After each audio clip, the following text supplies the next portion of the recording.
తమిళనాడు ఎన్నికల్లో single largest పార్టీగా అవతరించే ముఖ్యమంత్రి పీఠం వైపు విజయ్ అడుగులేయబోతూ ఉంటే ఆయన గెలిచిన తరువాత విషాదం ఏంటో తెలుసా? చదువుకున్న యువత మళ్ళీ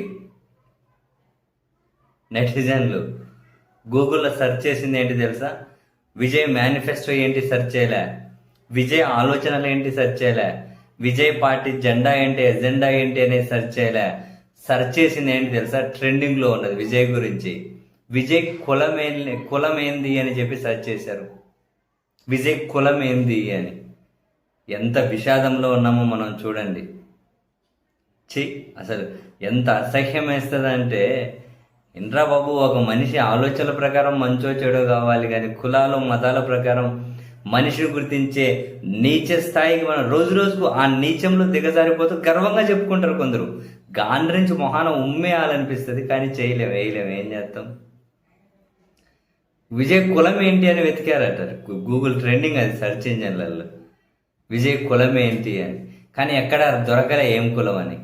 ఎందుకంటే ఇట్లాంటి దరిద్రులు ఉంటారని చెప్పే బహుశా విజయ్ ఎప్పుడూ కులాలకు మతాలకు అతీతంగా మానవులందరూ సమానమనే ఆ సిద్ధాంతాన్ని ఆయన మాటల్లో కాదు చేతల్లోనే చూపించుకుంటూ వచ్చారు.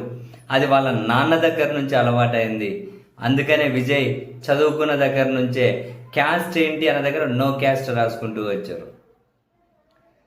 క్యాస్ట్ ఏంటి అన్న దగ్గర నో క్యాస్ట్ రాసుకుంటూ వచ్చారు. ఈ దరిద్రులు ఎంత ఎతికినా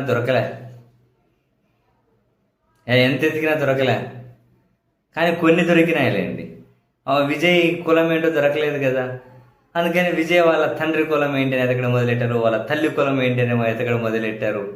దానికి ఆన్సర్లు దొరికినాయి. వాళ్ళ తల్లి గారు ఒక బ్రాహ్మణ్ అని, వాళ్ళ తండ్రి గారు ఒకరు చాలా బలమైన ఆర్థికంగా బలవంతులైన రోమన్ క్యాథలిక్ వంశానికి సంబంధించిన వాళ్ళని, ఇవి దొరికినాయంట. ఇంకా దాంతో కొడుకు చేస్తున్నారు ఆ నెట్టింట. విజయ్ కులం లేదు, సర్టిఫికేట్లో నో క్యాస్ట్. ఆయన తత్వం ఏంటి? మానవులందరూ కులాలకు మతాలకు అతీతంగా ఉండాలి అని. ఇంత కులగజ్జితో కునారిల్లుతున్న చోట ఇటువంటి మనస్తత్వం ఉన్న మరికొందరు ఫస్ట్ అధికారంలోకి వస్తే ఈ సమాజానికి పట్టిన సగం 90% దరిద్రం వెళ్ళిపోతుందేమో. కులము మతము దేవుడు ఆ ఇళ్ళకే పరిమితం చేసుకొని అరే ఎంత మినిమం బేసిక్ ఉండదంటే, ఒక అపార్ట్మెంట్లో 40 ఇళ్ళు ఉన్నాయనుకున్నా, లేకుంటే ఒక కమ్యూనిటీలో 200 ఇళ్ళు ఉన్నాయనుకున్నా, రకరకాల మనుషులందరూ కలిసి ప్రశాంతంగా ఉంటేనే అది బాగుంటుంది అన్న చిన్న లాజిక్ దగ్గర మొదలైతే వీళ్ళకి సమాజం ఏంటి, రాష్ట్రం ఏంటి, దేశం ఏంటి అర్థమైతే వస్తాయి. సరే, రాజకీయ పార్టీలు కానీ అట్లే తగలట్టాయి. ఈ కులానికి ఇన్ని ఇచ్చాము, ఆ కులానికి అన్ని ఇచ్చాము, ఈ మతానికి ఇన్ని ఇచ్చాము, ఏంది పోతుంది, ఏంది వీళ్ళు ఇచ్చేది?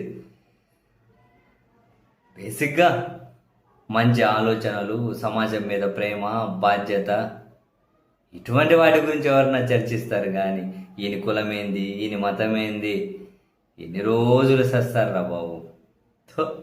కనీసం అద్దం దగ్గర నిలబడ్డక్కడైనా గాండ్రించి ఉమ్మేసుకోరు. ఈ ఎదవలు మళ్ళీ బహిరంగంగా చెప్పుకుంటారు కదా గర్వంగా.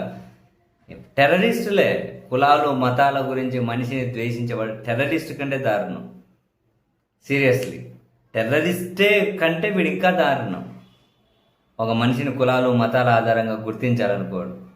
విజయ్ గెలిచిన తర్వాత ఇది విషాదం. ఆయన కులం ఏంది అని గూగుల్లో సెర్చ్ చేయడం.